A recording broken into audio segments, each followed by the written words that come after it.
The Giant's Causeway on the north coast of Northern Ireland, where we have some incredible breaking news for you today. Oh well, this is exciting. Earlier today we were being told tourists and National Trust rangers saw the legendary fin disappear into a magical doorway within the rock face here at the Giant's Causeway.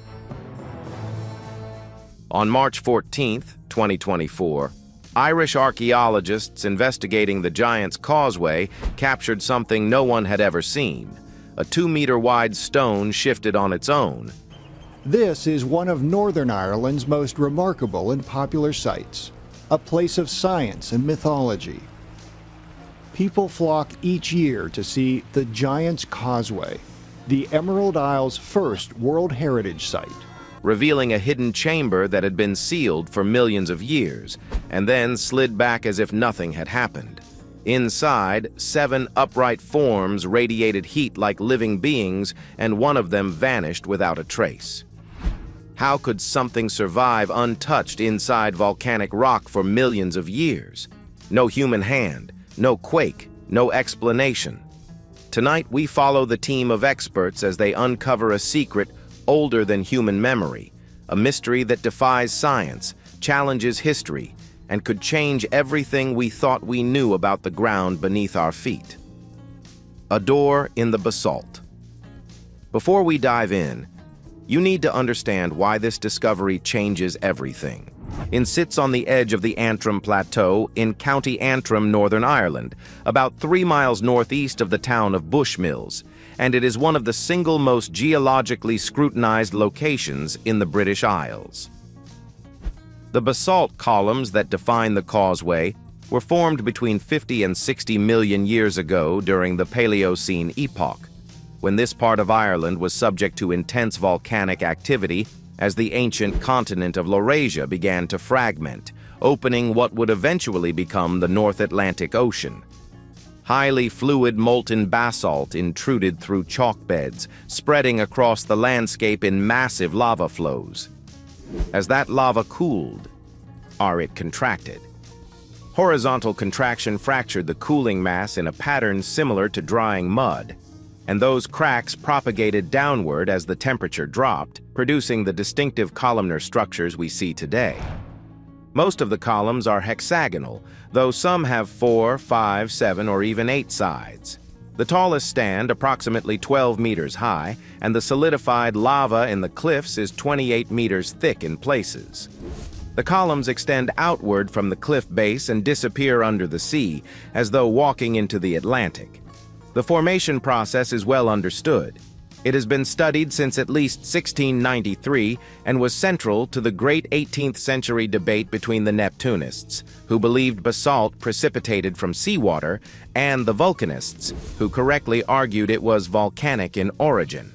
The International Union of Geological Sciences included the Causeway in its list of 100 geological heritage sites worldwide in 2022. First statement really speaks for itself. Giant's Causeway and Causeway Coast, Northern Ireland's only UNESCO World Heritage Site, only one of only 2 in the UK, because of their geology. Scientists have mapped this cliff in exhaustive detail.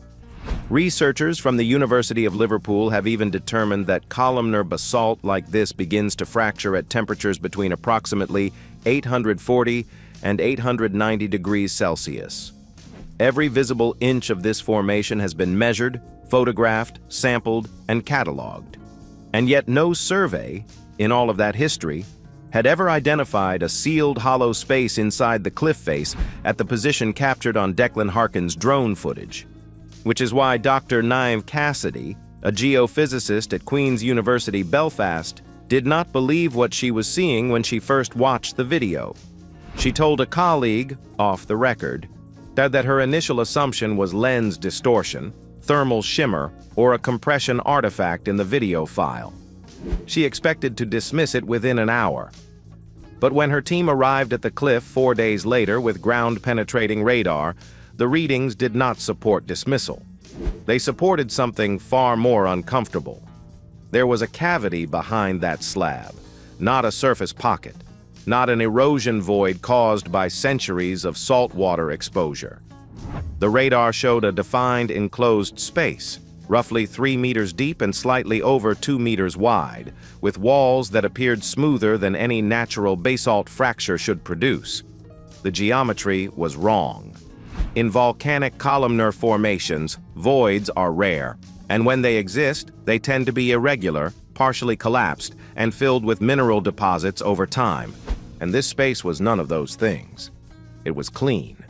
It was geometrically consistent, and it was sealed from the outside by a slab that fit so precisely into the surrounding column structure that it had been invisible to every geological survey conducted in the last 300 years. Dr. Cassidy asked for the scan to be repeated. It was. The results were identical. She asked for a third pass. Identical again. She stood on the rocks below the cliff face with the printout in her hands and did not speak for a very long time. The wind was coming off the Atlantic in sharp, salt-heavy gusts, and the sea was churning against the base of the columns with a low rhythmic percussion that sounded, in that moment, almost like breathing. Her field assistant later described the moment simply. He said she stared at the data, and then she stared at the cliff, and then she sat down on one of the basalt columns and said nothing for close to 10 minutes. He said the ocean was loud, but her silence was louder. When she finally spoke, she did not say anything about the chamber. She said, very quietly, "We need more equipment." She did not explain what kind. She did not say what she expected to find.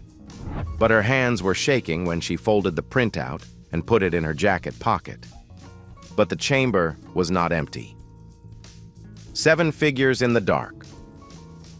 The next phase of investigation used sonar-based imaging equipment And the Element Sonar GPS series from Raymarine, every element has a powerful quad-core processor for instant chart redraw and sharp 3D imaging. designed to map the interior geometry of enclosed spaces without requiring physical entry. It was deployed through a narrow fracture adjacent to the sealed slab, a gap barely wide enough for the sensor cable. What it returned was not expected.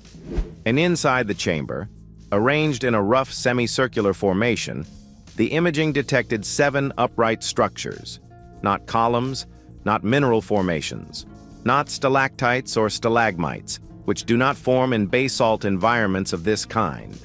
7 distinct vertical forms, each approximately 1.6 to 1.8 meters tall, spaced at intervals that were, within a margin of 2 centimeters, perfectly equal. Let that settle for a moment. Inside a sealed basalt chamber, formed during a volcanic event 60 million years ago, 7 objects stood upright in a pattern that suggested intentional placement. The geological implications were, to use Dr. Cassidy's own word, impossible. Basalt solidifies from molten lava at temperatures exceeding 1,000 degrees Celsius. Nothing organic, nothing carved, or nothing placed by human or animal hands could survive that process. Whatever those forms were, if they were genuinely embedded within the original volcanic matrix, they would have had to endure conditions that would incinerate virtually any known material. Subsequent scans revealed something else. The forms appeared to be hollow, not solid stone, not mineral deposits, thin-walled shells, roughly 6 to 8 centimeters thick, with interior cavities that the sonar could not fully resolve. The walls of the chamber itself showed no tool marks, no evidence of human intervention, and no mineral anomalies consistent with artificial construction. Dr. Cassidy's colleague, a petrologist from the University of Edinburgh who had been brought in as a consultant, reviewed the sonar data for 3 days without issuing a formal opinion. When finally pressed by the project lead, he reportedly said only this: "I can tell you what they are not. They are not geological, and I would very much like to stop talking about this now." He did stop talking about it. He returned to Edinburgh the following week and declined all further involvement with the project. He did not publish a paper. He did not issue a public statement. He simply packed his laptop, caught the ferry, and never returned to the Antrim coast. His name does not appear on any subsequent correspondence related to the investigation. A research assistant who worked with him later said that in the days after reviewing the sonar data, he had become very quiet. He would arrive at his office early, sit in the dark, and stare at his screen without typing. On his last day before leaving the project, and he was overheard on the phone saying to someone, "I do not want my name anywhere near this, not because it is wrong, because I think it might be right."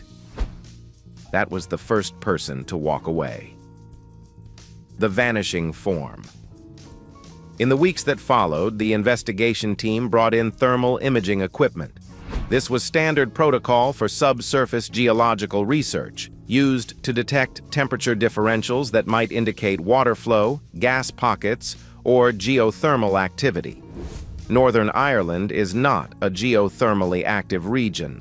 The basalt cliffs of the Causeway coast maintain a relatively stable internal temperature, typically ranging between 8 and 12 degrees Celsius year-round. The ambient air temperature during the survey period hovered around 4 degrees. Cold, wet, gray, standard Irish coast.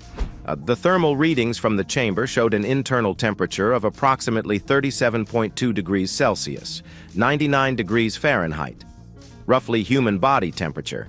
That number by itself was unusual, but not necessarily alarming. Localized thermal anomalies can occur in geological settings due to bacterial activity, chemical reactions, or even trapped pockets of warm air from seasonal heating. But the thermal imaging also revealed something that was not so easily explained. The heat was not uniformly distributed throughout the chamber. It was concentrated around the 7 upright forms. Each of the 7 structures was radiating heat independently, with thermal signatures that appeared to pulse, not randomly, in a rhythm, approximately once every 4.7 seconds. The temperature readings from each form would spike by a fraction of a degree and then return to baseline. The pattern was consistent across all 7, and it was synchronized. Whatever process was producing, that heat was happening at the same rate at the same interval across every form in the chamber simultaneously. One of the thermal imaging technicians, a woman named Dr. Roisin Maguire, who had spent 12 years mapping geothermal systems in Iceland. Bordering the Arctic Circle, Iceland is home to some of the largest glaciers in Europe. But under the cold surface, the Earth is bursting with heat. Iceland is one of the most geothermally active places on our planet. Reviewed the data on site and initially refused to sign off on it. She told the project lead that the equipment must be malfunctioning. She recalibrated. She redeployed. She ran the scan a 3rd time, this time using a secondary sensor unit brought from a different lab. The results were identical. She later told a colleague in a conversation she did not know was being recorded, and that the thermal pattern resembled nothing she had ever seen in geological imaging. She said it reminded her of something biological. She said the word heartbeat, and then immediately corrected herself, saying she did not mean it literally, that she was speaking figuratively, that the data simply had a biological quality to it that she found deeply uncomfortable. Dr. Maguire completed her report and submitted it without commentary. She did not return phone calls from the project for the following 3 weeks. When she did eventually respond, it was with a single-line email that read, "I have nothing further to add." She was the 2nd person to step away. And then, 6 weeks into the investigation, something changed inside the chamber, and one of them disappeared. See the missing 7th. To grasp why what they discovered defied explanation, you first need to understand what ground-penetrating radar can, and cannot, reveal beneath the Earth. GPR sends tiny pulses of high-frequency radio waves into a material through an antenna. An integrated computer records the strength and return time of reflected signals from subsurface structures. When data is collected in a grid pattern, those individual lines can be stitched together to create a 3-dimensional map of whatever lies beneath the surface, sliced horizontally at different depths to visualize structures, voids, and anomalies. It is considered the most accurate, highest-resolution geophysical imaging technology available. It cannot identify specific materials, but it can determine with high certainty where an object is, how deep it sits, and what its approximate geometry looks like. This is the same technology used by archaeologists to locate unmarked graves, by forensic investigators to map hidden cavities in volcanic rock, and by geologists to image subsurface formations without breaking ground. It is reliable, it is repeatable, and that is precisely why what happened on the follow-up scan was so difficult to explain. The scan was conducted on a Tuesday in late April, 6 weeks after the initial imaging had documented the interior of the sealed chamber. Same equipment, same entry point through the narrow fracture adjacent to the basalt slab. Same operator. The procedure was routine. Verify the positions of the 7 upright forms. Document any changes in spacing or orientation. Build the longitudinal data set that would allow the team to track whether the chamber's internal conditions were static or evolving. The operator ran the scan, processed the data, generated the 3-dimensional reconstruction, and then stopped. 6 forms. She counted again. She rotated the model. She sliced through it at every available depth. 6. The space where the 7th had stood on the far left of the semicircular formation, closest to the rear wall of the chamber, was empty. Not collapsed, not fragmented, not partially obscured by signal noise or mineral interference. The position was cleanly vacant. The floor beneath it showed no debris field, no residual thermal signature, no evidence that anything had ever been there at all, except that it had been there. 3 previous scans. They conducted over the preceding 6-week period by 2 separate teams using independent GPR units and supplementary sonar-based imaging, had all documented 7 structures in consistent positions. The 7th form had been measured at approximately 1.7 meters tall with a shell thickness of roughly 7 centimeters, identical in profile to the other 6. Its thermal signature had matched the same 37.2-degree baseline and the same 4.7-second pulse interval. It had been real, it had been recorded, and now it was not there. The operator flagged the result immediately. The project lead ordered a full review of every scan in the archive, going back to the first imaging session. The 7th form was present in all prior data. No ambiguity, no margin of interpretation. It existed, and then it did not. No external entry to the chamber had been detected during the interval between scans. The sealed slab had not moved. Environmental sensors mounted on the cliff face, installed specifically to monitor for seismic shifts, thermal fluctuations, or surface disturbance, had registered nothing. The basalt around the chamber had not cracked. The fracture through which the sensor cable was threaded had not widened. Everything about the exterior of the site suggested total geological stability. Whatever had happened, it had happened entirely inside the sealed space, and the remaining 6 forms had moved. Not dramatically, millimeters, but the direction was consistent across all 6, and that consistency was what unsettled the team more than anything else. Every form had shifted slightly toward the sealed slab, toward the entrance, and toward the stone that had opened for 11 seconds on March 14th and then closed again as if correcting an error. The project lead stared at the overlay for a long time. The previous positions, the new positions, 6 arrows, all pointing the same direction, all pointing out.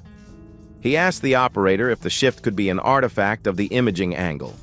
She said no. He asked if temperature variation could produce the appearance of spatial displacement in the data. She said no again. He asked if there was any geological explanation for solid structures inside a sealed basalt void to change position without external force. The Giant's Causeway on the coast of Northern Ireland is one of the UK's outstanding natural features. Its steep cliffs and deep bays form a UNESCO World Heritage Site. She did not answer that one. She just looked at the screen. Within a week, the equipment was removed. Access to the site was restricted, and a brief statement was issued by the managing authority noting that routine geological monitoring had been conducted and that no findings of public concern had been identified. The statement did not mention the chamber. It did not mention the missing form.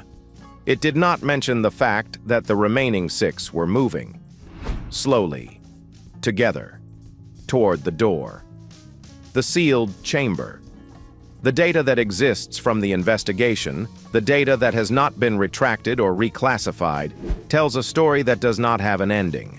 It tells the story of a sealed chamber inside a 60-million-year-old volcanic cliff that contains structures no known geological process can explain, radiating heat at a temperature and rhythm that no geological model predicts, and exhibiting internal changes that no external force has been shown to cause. And that is not a conspiracy. That is a set of unanswered questions, and the questions have not gone away. Since the removal of monitoring equipment, independent researchers using long-range thermal imaging from the coast have reported intermittent heat signatures from the cliff face in the area near the sealed slab. The signatures are faint and inconsistent, but they appear to be increasing in frequency. In March 2024, they were detected twice in a 30-day period. By September, the frequency had risen to roughly once every 9 days. By December, once every 4. Whatever is happening inside that chamber, it is not slowing down. It is accelerating. There are those who have suggested explanations. A trapped geothermal pocket feeding heat through microfractures, an unknown bacterial colony generating metabolic warmth, equipment error compounded by confirmation bias. All of these are legitimate hypotheses. None of them have been tested because no one has returned to the site with the equipment necessary to test them. And then there is the question that no one wants to ask, because asking it requires accepting a premise that overturns everything we believe about the geological history of this island. What if the chamber is not a void formed during volcanic cooling? What if it was there before the lava came? What if the basalt sealed around something that was already present? Something that predates not just human civilization, but human existence entirely. The Causeway was formed 60 million years ago. Homo sapiens have existed for roughly 300,000 years. The gap between those two numbers is so vast that it makes the entirety of human history look like a footnote on a footnote. And within that gap lies a span of deep time that we have barely begun to understand. We know what happened on the surface of this planet during those millions of years. We know far less about what happened beneath it. Declan Harkin does not pretend to understand any of this. He is an electrician. He flies drones.